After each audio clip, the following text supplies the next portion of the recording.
ఈ నెల 17 నుండి జరిగే 10వ తరగతి పరీక్షలకు విద్యార్థులకు అన్ని సెంటర్స్ లో పకడ్బందీగా ఏర్పాట్లు చేసినట్లు డీఈఓ చంద్రకళ తెలిపారు. డీఈఓ కార్యాలయంలో విలేకరుల సమావేశం నిర్వహించారు. ఈ సందర్భంగా డీఈఓ చంద్రకళ మాట్లాడుతూ 463 స్కూళ్ల నుండి 26,497 మంది విద్యార్థులు పరీక్షలు రాస్తున్నారని తెలిపారు. 128 స్కూళ్లలో పరీక్ష కేంద్రాలను ఏర్పాటు చేసినట్లు తెలిపారు. మరి మన పల్నాడు జిల్లాలో గౌరవ కలెక్టర్ గారి యొక్క సూచనలు, సలహాలు, అలాగే ఆయన పర్యవేక్షణలో మరి ఈ సంవత్సరం అంటే 24-25 సంవత్సరంలో మన జిల్లాలో 10వ తరగతి పరీక్షలకు మరి 463 స్కూల్స్ నుంచి 26,497 మంది విద్యార్థులు ఇందులో పార్టిసిపేట్ చేయడం అనేది జరుగుతూ ఉందండి.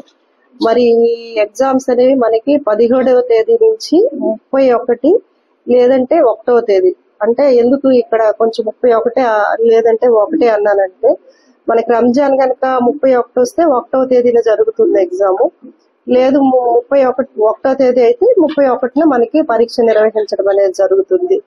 అలాగే దీనికి సంబంధించి మన జిల్లాలో 128 సెంటర్స్ లోన మనం ఎగ్జామ్ సెంటర్స్ కి ఐడెంటిఫై చేయటము. మరి దీనికి సంబంధించినటువంటి ఇందులో బాలురు బాలికలను ఒకసారి మనం చూసినట్లయితే 13,415 మంది అబ్బాయిలు రాస్తా ఉన్నారు. అలాగే అమ్మాయిలు చూసినట్లయితే 13,082 మంది ఇందులో పార్టిసిపేట్ చేస్తా ఉన్నారు. అలాగే మరి ముఖ్యంగా మన జిల్లాలో 128 సెంటర్స్ లో 68 ప్రైవేట్ సెంటర్స్ ని ఐడెంటిఫై చేయడం జరిగింది. అలాగే 60 సెంటర్స్ ని గవర్నమెంట్ స్కూల్స్ ని మనము ఐడెంటిఫై చేయడం జరిగింది ఎగ్జామ్ సెంటర్స్ గా.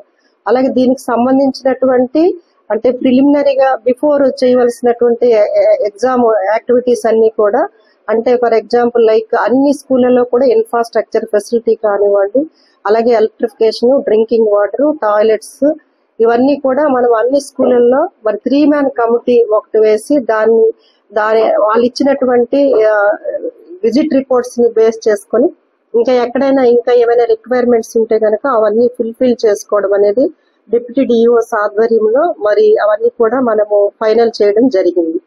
అలాగే దీనికి సంబంధించినటువంటి ఈసారి మనకి 9:30 నుంచి ఎగ్జామ్ టైమింగ్స్ ఏంటంటే 9:30 టు మనకి 12:45.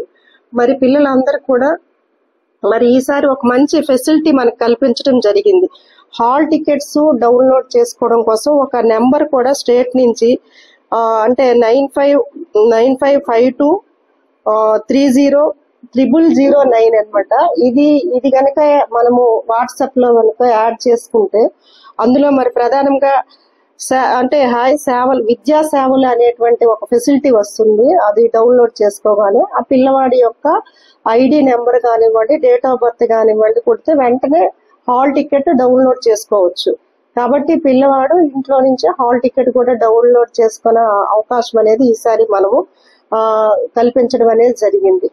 అలాగే పిల్లలందరికీ కూడా మరి 1 డే బిఫోరే మనకి 17th నుంచి ఎగ్జామ్స్ కాబట్టి ఒక రోజు ముందుగానే మరి అర్బన్ ఏరియాస్ లో ఎక్కడైనా కన్ఫ్యూజన్ లేకుండా సెంటర్ ఎక్కడుంది ఏంటనేది కూడా ఒకసారి వెరిఫై చేసుకుంటే బాగుంటుందని చెప్పి నేను అనుకుంటూ ఉన్నాను. అలాగే 1 hour బిఫోర్ అన్నమాట ఎగ్జామ్ సెంటర్ కి 8:30 వరకు కూడా ఎగ్జామ్ సెంటర్ కి వీళ్ళు రీచ్ అయితే ఎటువంటి అంటే టెన్షన్ లేకుండా ఉంటుంది. అలాగే మనకి ఏపీఎస్సీ ఆర్టీసీ నుంచి కూడా హాల్ టికెట్ చూపించగానే పిల్లలందరికీ కూడా ఫ్రీ బస్ సర్వీసెస్ కూడా మనము కల్పించడం అనేది జరిగింది. అలాగే పిల్లలకి ఎక్కడ కూడా ఎటువంటి ఇబ్బంది లేకుండా అన్ని ఏర్పాట్లు కూడా చేయడం జరిగింది. అలాగే మరి ఈసారి కూడా మరి ఈ ఎండల తీవ్రత కూడా ఎక్కువగా ఉంది కాబట్టి మరి దీనికి కూడా హెల్త్ డిపార్ట్మెంట్ నుంచి ప్రతి ఎగ్జామ్ సెంటర్ లో కూడా ఏఎన్ఎంస్ దానికి కావాల్సినటువంటి ఓఆర్ఎస్ ప్యాకెట్స్ కానివ్వండి, ఈ ప్రిలిమినరీగా పిల్లలకి టెన్షన్ తో ఏదైతే వస్తారో దానికి సంబంధించినటువంటి టాబ్లెట్స్ ఇవన్నీ కూడా అరేంజ్ చేయడం అనేది జరిగింది. అలాగే మరి ఈసారి డిఫరెంట్ గా మరి పిల్లలందరూ కూడా మరి పాస్ కావడానికి కావాల్సినటువంటి ప్రిపరేషన్ కూడా చేయించడం జరిగింది. ఎస్పెషల్లీ మనకి ఈసారి ఎస్సీఆర్టీ నుంచి మనము కొన్ని మోడల్ పేపర్స్ కూడా స్టేట్ నుంచి ఇవ్వడం జరిగింది.